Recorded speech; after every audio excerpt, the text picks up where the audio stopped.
Bienvenue.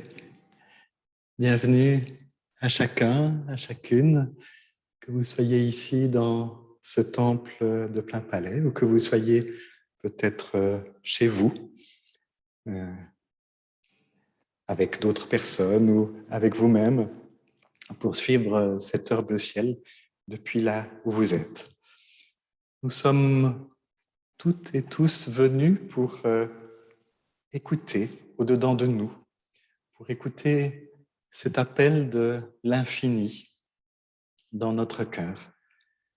Je crois que même si nous l'oublions parfois, c'est cela notre désir le plus profond, nous mettre encore et encore en chemin vers cette source cachée, la source cachée du cœur, et sentir comment elle coule en nous. Évidemment, ce n'est pas toujours évident. Et je vous propose aujourd'hui d'explorer un peu ce qui peut faire obstacle sur le chemin de se goûter la présence, sur ce qui nous empêche d'en faire l'expérience d'une manière ou d'une autre. Et c'est pour cela que j'ai mis ce thème « Discerner en soi ce qui entrave la vie ». Alors, j'aurais aussi pu mettre, mais ça aurait fait un peu long simplement, « Discerner en soi ce qui favorise et ce qui entrave la vie ». Parce qu'au fond, les deux vont ensemble. Mais souvent, ce sont les obstacles, ce qui nous empêche, qui nous pose évidemment le plus question. Et ce n'est pas toujours facile de savoir pourquoi notre chemin de vie, notre chemin vers la vie est entravé. Pourquoi, par exemple, la tristesse, la colère, la peur et d'autres émotions, peut-être encore, sont toujours présentes dans nos vies. Donc, qu'est-ce qui bloque? Et puis, qu'est-ce qui ouvre? Et donc, comme d'habitude, je vous invite à vivre cette heure bleu ciel comme une expérience en soi, c'est-à-dire que le but, c'est pas forcément de tout comprendre avec la tête, de m'écouter moi en premier, mais plutôt de voir comment ça résonne en vous, comment ça résiste aussi, comment il y a quelque chose qui peut se dire en vous d'un appel à la vie. Peut-être aussi comment je peux me laisser guider par le vivant en moi, en résonance donc avec tout, avec le silence, avec le chant, avec les paroles, avec la méditation et peut-être aussi en résonance avec ce que nous sommes aujourd'hui, ce avec quoi nous sommes venus ce matin. Et les mots, finalement, ce sera juste pour guider un chemin ou peut-être aider à passer là où c'est un peu difficile à passer. Donc, je vous redonne le déroulement de ce jour. Donc, après ce temps d'introduction, on va chanter encore. Et puis, il y aura un temps de méditation guidée suivi d'un long silence. Et puis, ensuite, je vous introduirai à ce thème discerner en soi ce qui entrave la vie. Et puis, nous aurons un temps d'échange. Et on finira par les annonces, un chant encore, et puis la bénédiction. Voilà, je vous invite donc à entrer dans un moment de méditation pour aller à la rencontre de cette source en nous. Aller à la rencontre de cette source en nous et les autres, et en tout ce qui est, au-delà de nous aussi, avec un cœur grand ouvert.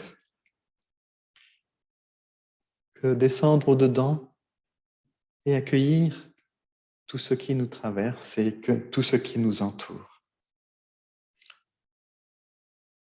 Cela peut-être que encore nécessaire de vérifier qu'on est bien assis, qu'on a une position confortable, voir que le dos est bien droit,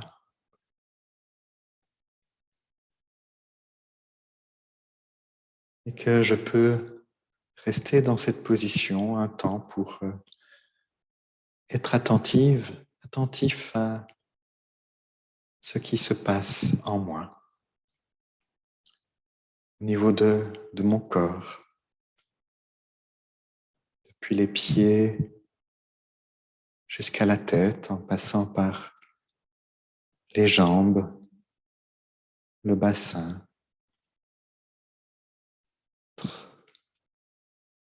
le thorax, les épaules et les bras, la nuque. Tout ce qui fait la tête, le visage, jusqu'au sommet du crâne. Je suis là, avec tout mon corps.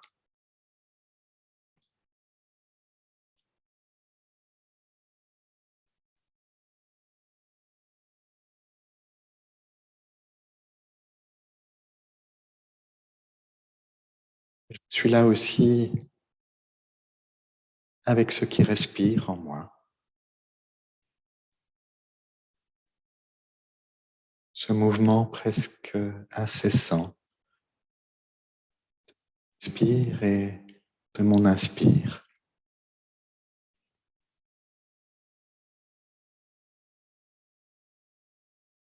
J'y suis attentif, sans rien changer. Simplement porter mon attention.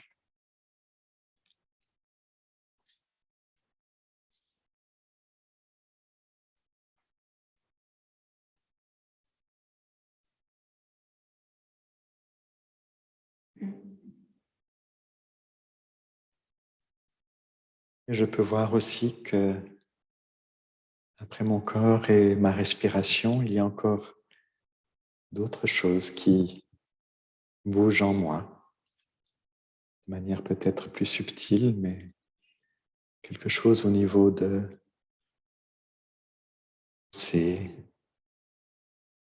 mes mouvements intérieurs, même des émotions.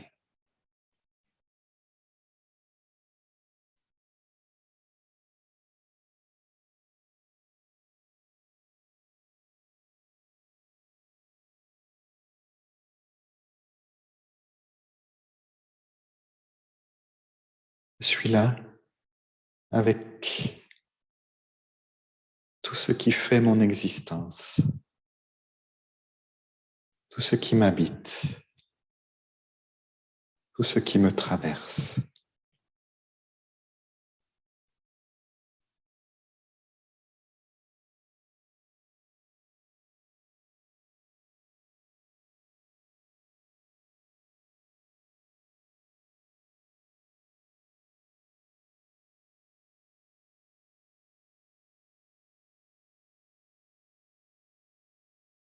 Peut-être que je le sens, peut-être pas. Au fond de moi, il y a une présence. Au fond de mon être, il y a une source.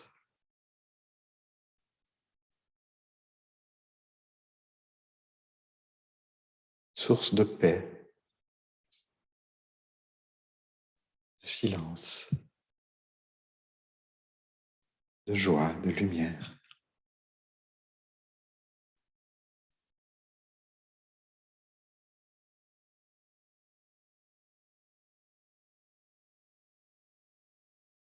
Et avec tout ce que je crois être, tout ce à quoi je m'identifie, je me laisse glisser vers cette présence.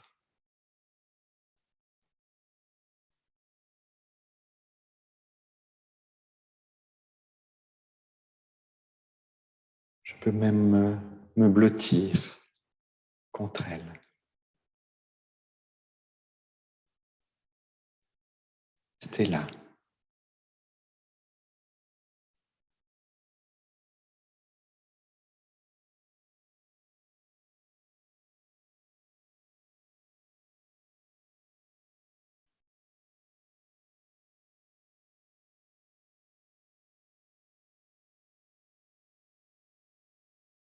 Si je n'y goûte pas, si je ne peux pas sentir cette présence, porter mon attention sur elle. Je regarde aussi ce qui peut-être m'en empêche, ce qui m'en distrait.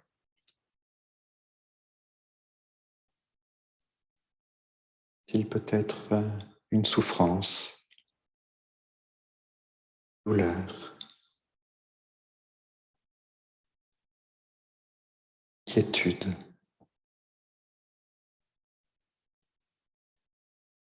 Une angoisse,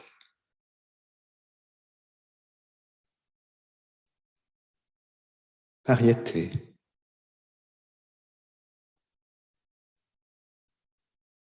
ou encore un chagrin, une peine,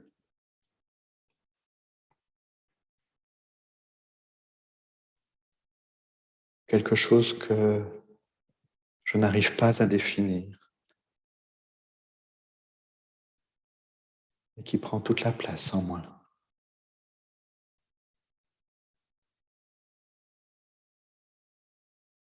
Si j'y arrive, je donne un nom à ce qui m'empêche de goûter à la source.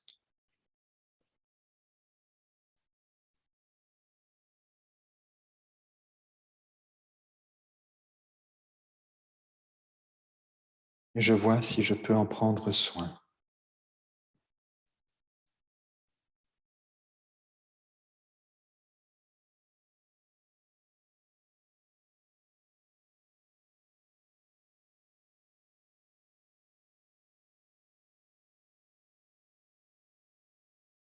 Si je peux en prendre soin,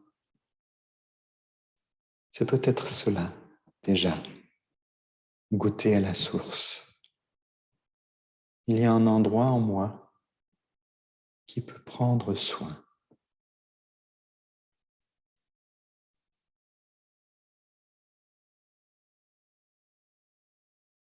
Si c'était cela, la présence.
toi, l'au-delà de tout et l'au-dedans de nous. Tu es là, au plus profond, source de vie. Souvent, nous ne le savons pas. Tendons ailleurs, autrement.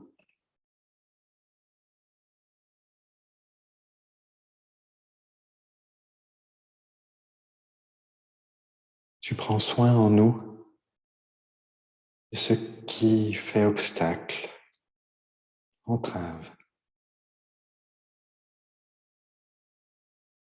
Tu nous guides vers ton silence.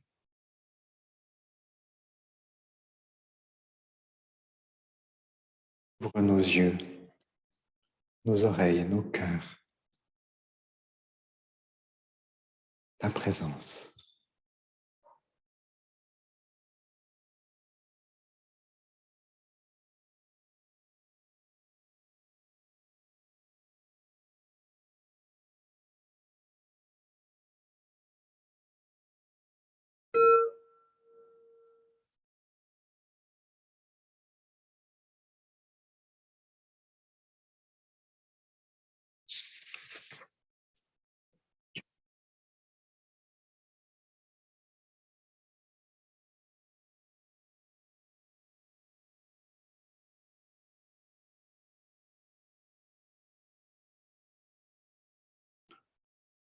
Dans nos paroles, dans nos gestes, dans nos choix de vie, dans nos comportements.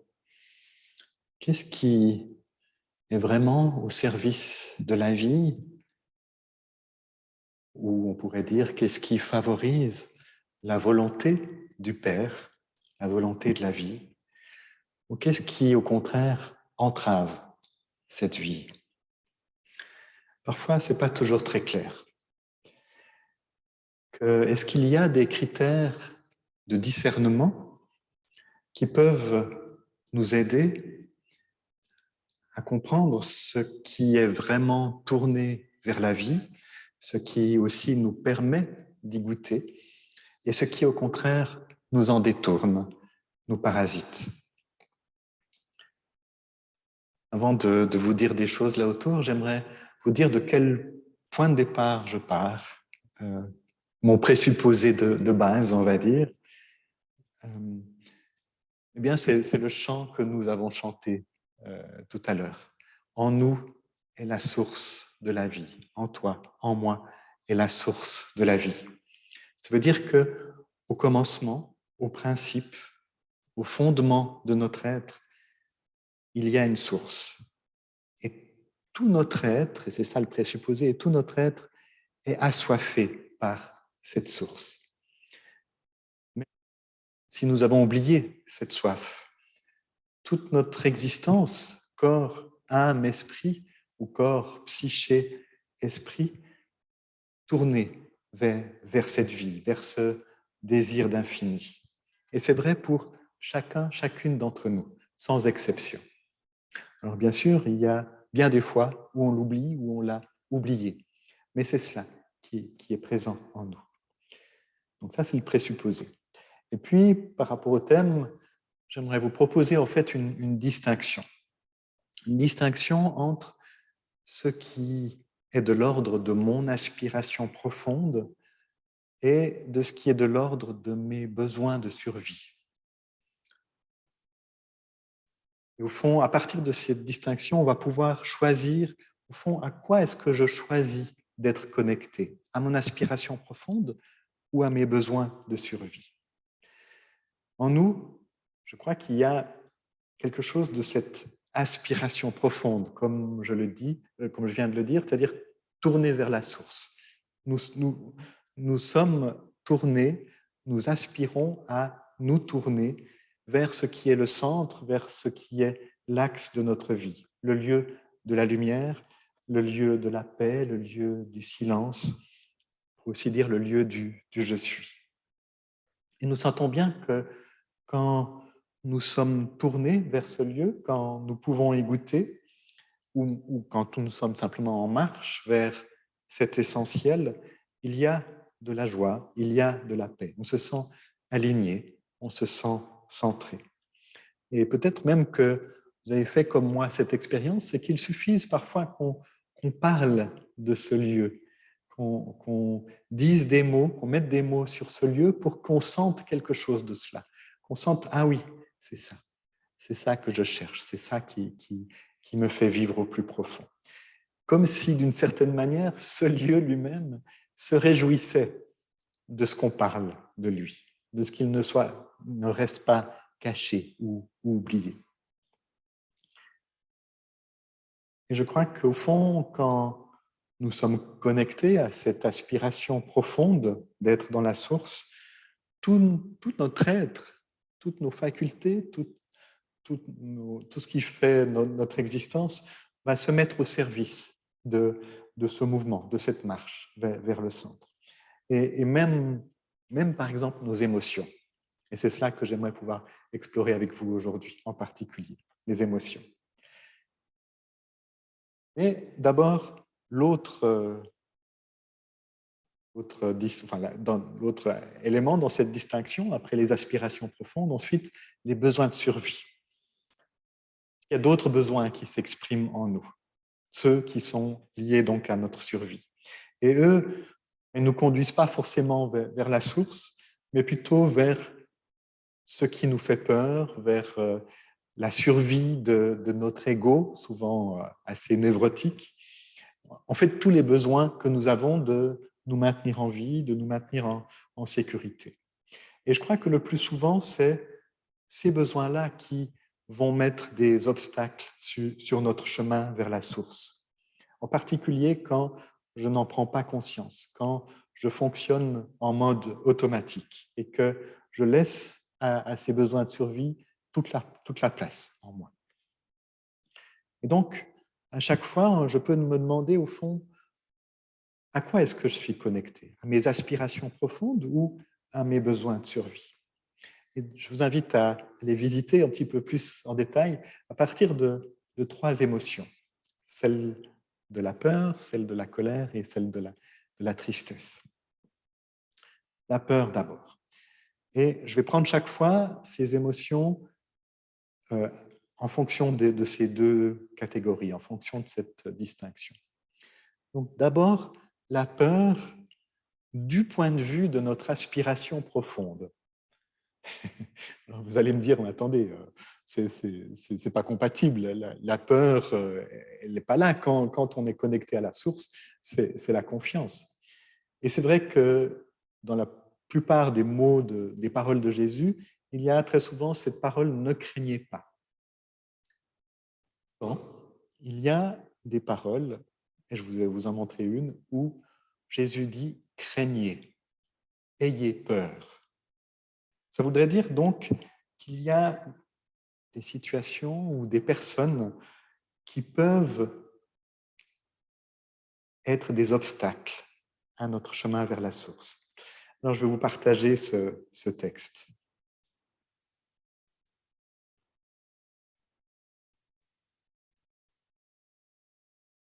Donc, c'est Jésus qui parle et qui dit à ses disciples, ne craignez pas, alors, on est dans n'ayez pas peur, ne craignez pas ceux qui tuent le corps et qui ne peuvent tuer l'âme. En général, c'est justement de ce dont on a peur, c'est au fond pour notre survie corporelle en fait. Mais là, Jésus dit ne craignez pas. Par contre, craignez plutôt celui qui peut faire périr l'âme et le corps dans la géhenne. Avec des mots qui sont plus tellement de notre temps. Mais craignez plutôt celui qui peut faire périr l'âme.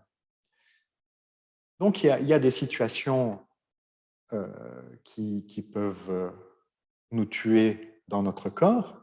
Et si on remonte un petit peu plus haut dans le texte, on comprend que Jésus parle en particulier des puissants de ce monde, des rois et des gouverneurs qui pourraient tuer effectivement notre corps physique.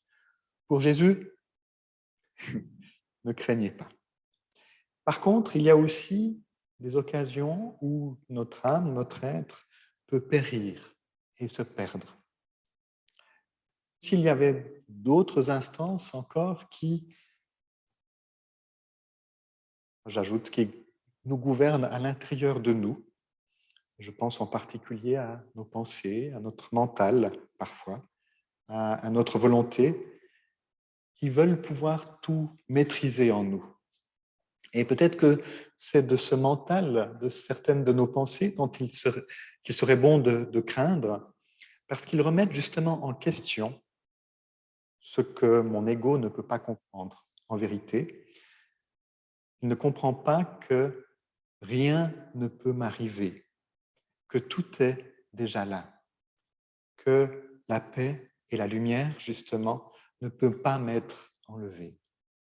Ça est quelque chose de notre mental qui n'arrive pas à le comprendre et qui, à force de l'écouter, nous a fait mettre, au fond, notre confiance de côté, notre connexion à la source.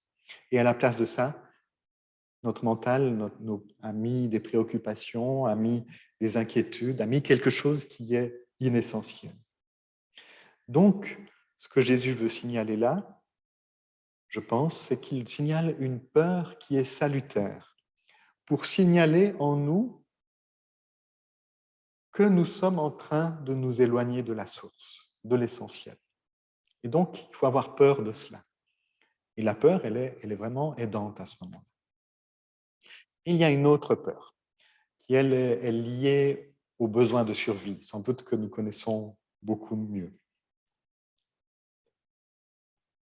C'est des peurs qui se situent au niveau basique de notre vie, qui correspond à la survie de notre corps. On en a déjà parlé, hein, la peur d'être tué. Mais bon, avant cela, il y a peut-être d'autres peurs qui simplement nous sont beaucoup plus légères, mais qui nous font peur quand même. Par exemple, la peur de manquer de quelque chose, des peurs qui sont inquiètes à chaque fois que cette voix nous voit prendre des risques d'une manière ou d'une autre dans une relation, dans ce que nous faisons. Quand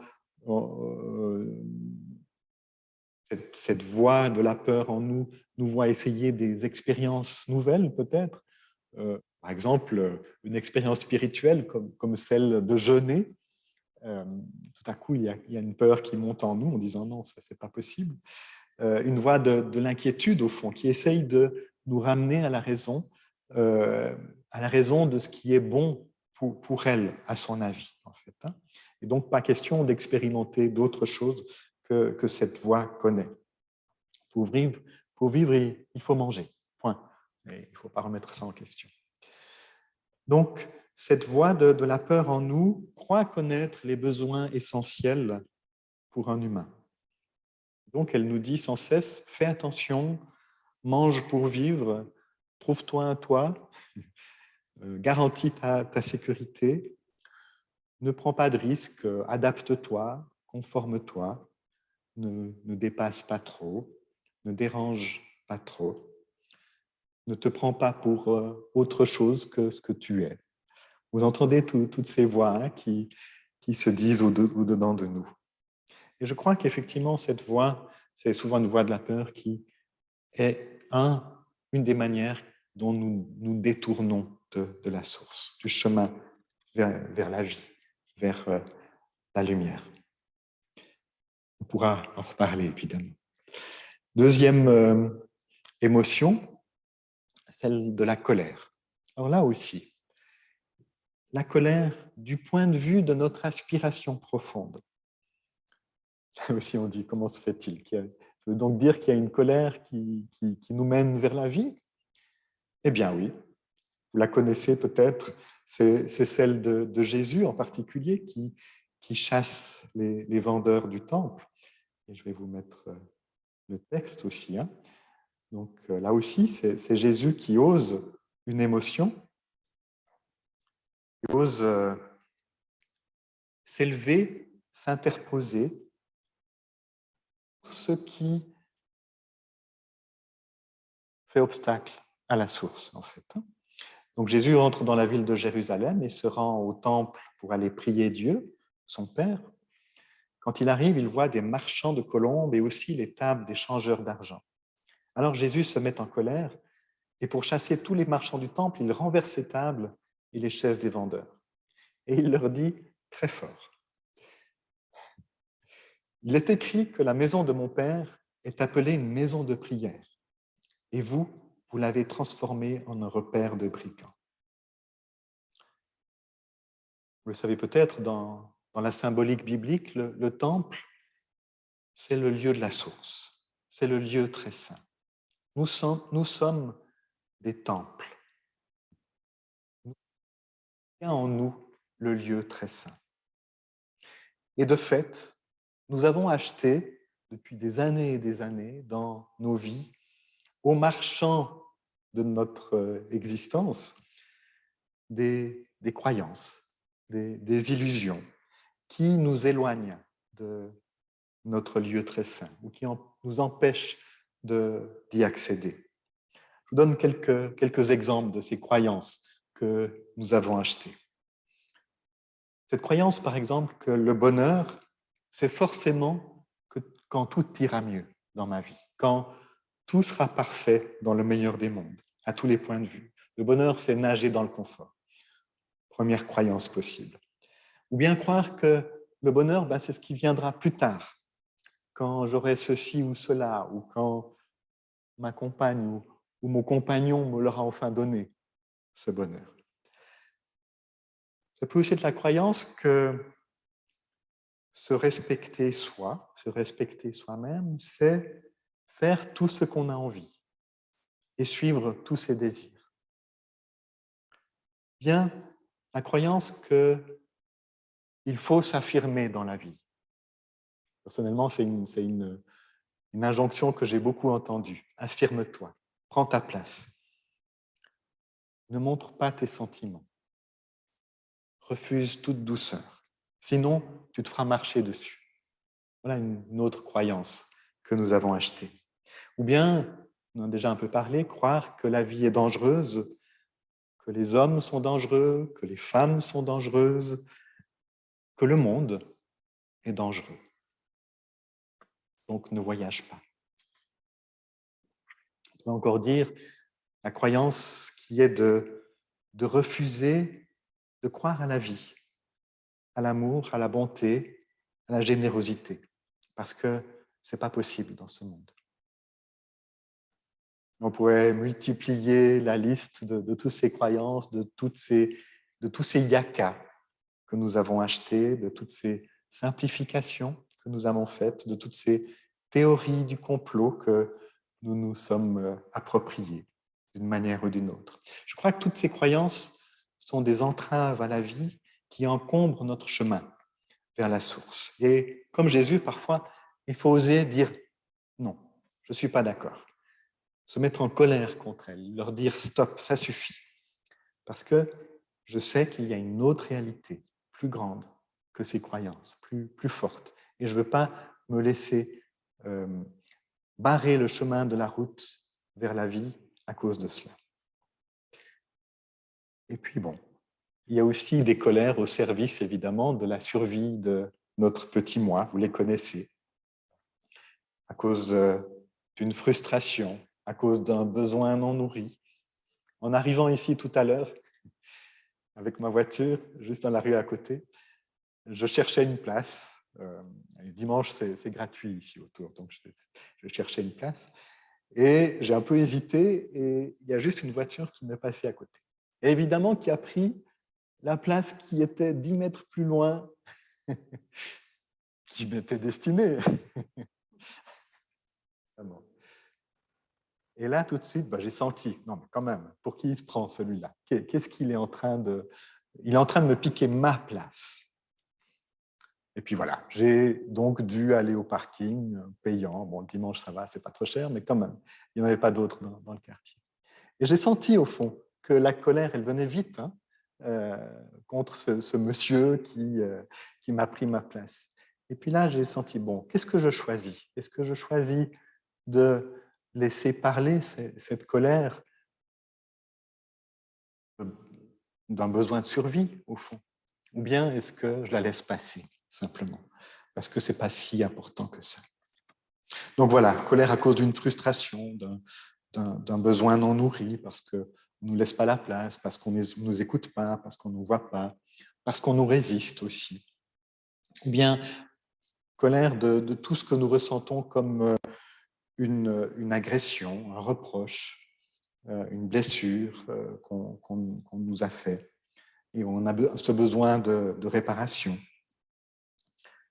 Ou bien il y a parfois des colères qui naissent sans raison apparente, comme si on était mu par une force plus grande que soi, ou alors peut-être par une colère plus ancienne que celle qui est présente dans le présent. Mais vous connaissez au fond ces colères qui nous mettent hors de nous, qui nous rendent étrangers à nous-mêmes, à nos semblables, au monde, qui parfois même nous conduisent dans l'enfer du conflit et de la haine, et qui détruit au fond notre vie en nous plongeant dans un aveuglement qui nous dépasse. Nous n'en sommes plus maîtres. On peut défendre, évidemment, en nous ce qui est menacé, mais on veut aussi défendre notre besoin de reconnaissance, notre besoin d'être aimé. Pensez par exemple à Caïn, qui a fini même par tuer Abel. Donc c'est dans la Genèse. Donc Caïn qui a tué son frère Abel, simplement parce qu'il n'a pas supporté de ne pas être béni et aimé tout de suite, comme son frère. Il s'est senti rejeté des dieux. Et donc il a tué sous l'émotion de la colère qu'il n'avait pas appris à maîtriser. Donc on connaît toutes ces colères qu'on laisse s'installer en nous, qu'on laisse prendre toute la place et qui prennent même la place de nos nuits parfois et qui apportent avec elles de la fatigue, de l'usure, du découragement, peut-être même de la tristesse aussi, jusqu'au dégoût de la vie. Voilà, il y aurait beaucoup de choses encore à dire de cette colère-là. Mais est-ce que c'est cette colère que je veux laisser agir en moi? Ou bien est-ce que je peux la laisser passer? Et puis, troisième point, il y a la tristesse. Et là aussi, la tristesse du point de vue de notre aspiration profonde. Et là aussi, ça paraît un peu étrange, mais au fond, c'est la tristesse qui nous fait sentir le décalage entre ce à quoi nous aspirons en réalité et la réalité que nous vivons, qui n'est pas la même chose, évidemment. Et je vous donne aussi un exemple dans les textes de Jésus qui a pleuré, qui était dans la tristesse.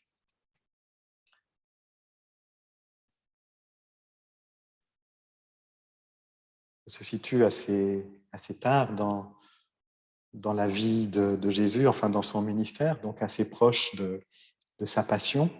Quand Jésus fut près de la ville, c'est pas c'est celle de Jérusalem, et qu'il la vit, il pleura sur elle, en disant « Si seulement tu comprenais toi aussi en ce jour comment trouver la paix.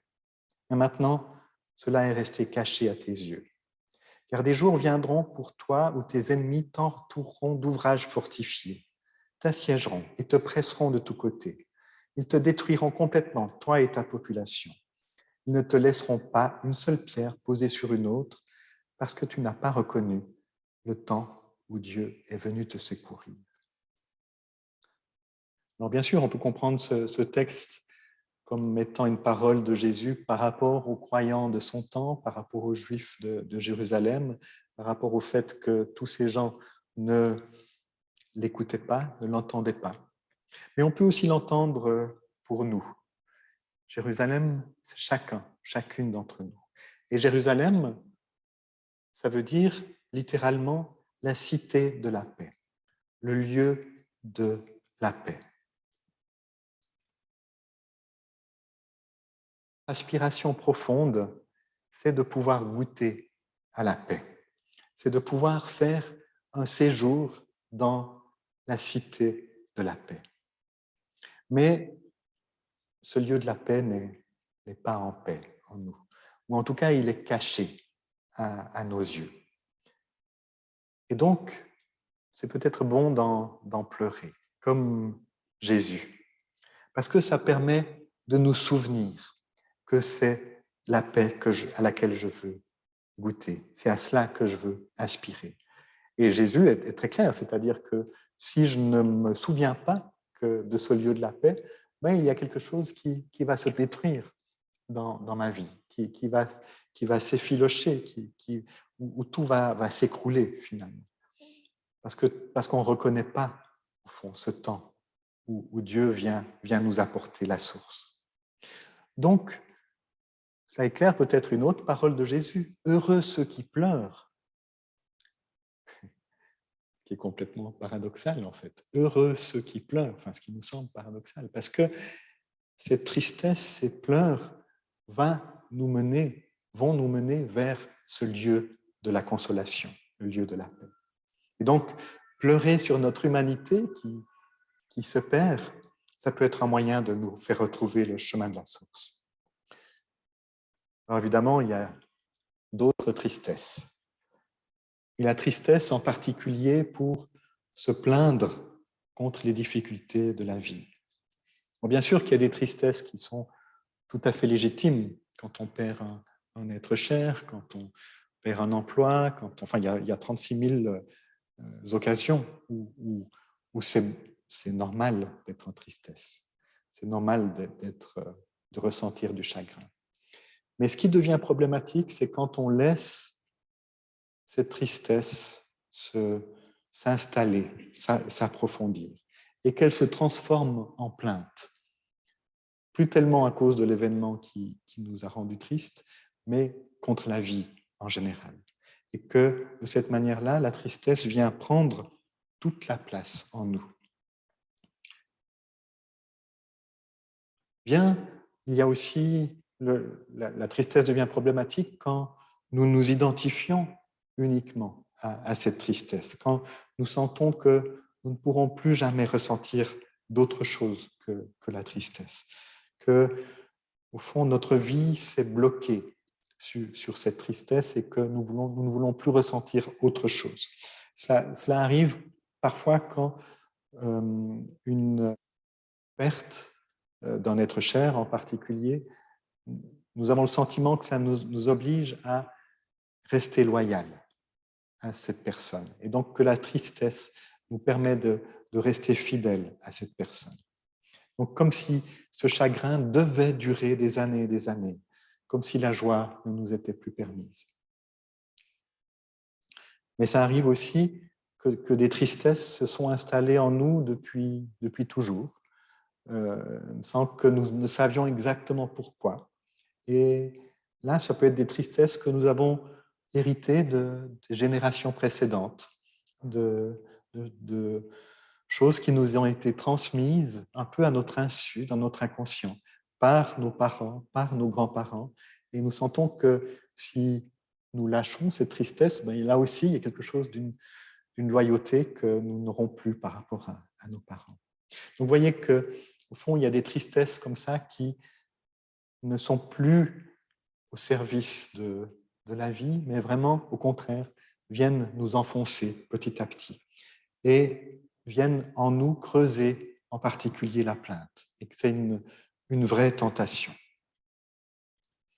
Et au fond, ça jette des filets d'inertie sur nos vies, au fond, hein, comme si on avait l'impression d'être complètement bloqué dans nos filets de tristesse. Et la Bible parle même de cela, en disant que c'est un véritable danger dans nos vies. Le danger de se laisser gagner par l'obscurité, de se laisser gagner par quelque chose qui est tellement grand que nous n'arrivons plus à le déraciner. Et dans l'Apocalypse, il y a même un mot pour cela, c'est le Léviathan, quelque chose l'ordre d'une bête qui dort quelque part et qu'il ne faudrait pas réveiller, qu'il ne faudrait pas laisser prendre de la place dans nos vies. Parce que le Léviathan, il veut la ruine du monde.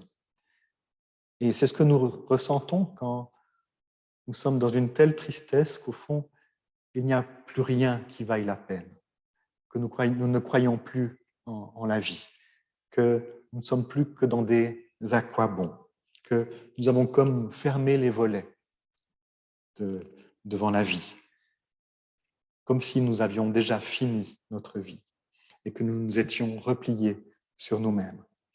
Donc c'est là qu'au fond la tristesse peut vraiment devenir dangereuse et qu'il y a à ce moment-là à se faire aider. Mais c'est souvent assez pernicieux parce que ça vient comme sur une pente savonneuse, en fait. Hein. Tout à coup, on est là-dedans, on est dans cette tristesse qui est beaucoup plus forte que nous. Et donc, il y a souvent besoin d'être aidé pour pouvoir remonter de cette tristesse et lui dire à elle aussi, s'il y avait peut-être une légitimité que tu sois là au départ, c'est bien possible, tu n'as pas le droit de prendre toute la place en moi. Et donc, je faire un travail de désidentification de ma tristesse, par exemple en la nommant, en disant « Ok, je vois que tu es là, tu viens de tel endroit, je t'attire de là. Mais je te dis aussi maintenant, ça suffit, pas plus loin. Et donc, je sors de la plainte. » Voilà, il y aurait d'autres étapes pour sortir de la tristesse, on peut encore y revenir si vous le désirez. Mais pour moi, l'essentiel, c'était de vous parler au fond de ces émotions qui peuvent soit nous conduire avec encore plus de facilité vers la source, de manière peut-être étonnante, donc y compris par la peur, la crainte en tout cas de ne pas y arriver, la colère contre ce qui nous empêche, la tristesse de ne pas y arriver, et puis à distinguer de ce qui est lié à la survie de mon petit moi. Donc, qu'est-ce que je choisis à chaque fois qu'il m'arrive quelque chose de ce type-là, qui me met dans la peur, dans la colère ou la tristesse? Qu'est-ce que je choisis? Comment est-ce que je discerne vers quoi cela va m'amener? Voilà, j'espère que ces quelques mots vous donneront un éclaircissement, en tout cas, dans la vie. J'ai vu qu'en tout cas, ce matin, ça m'a déjà aidé avec ce petit épisode. Mais voilà, ce que je vous propose, c'est que nous échangions maintenant sur ce que je viens de dire, sur votre expérience de ce matin, peut-être aussi du silence, peut-être des chants, peut-être aussi d'autres expériences que vous aimeriez partager en écho à cela, pour venir enrichir notre illumination commune ou notre éclairage commun. Ça, ce serait, je pense, très précieux pour chacun et chacune. Et donc, je vais arrêter l'enregistrement.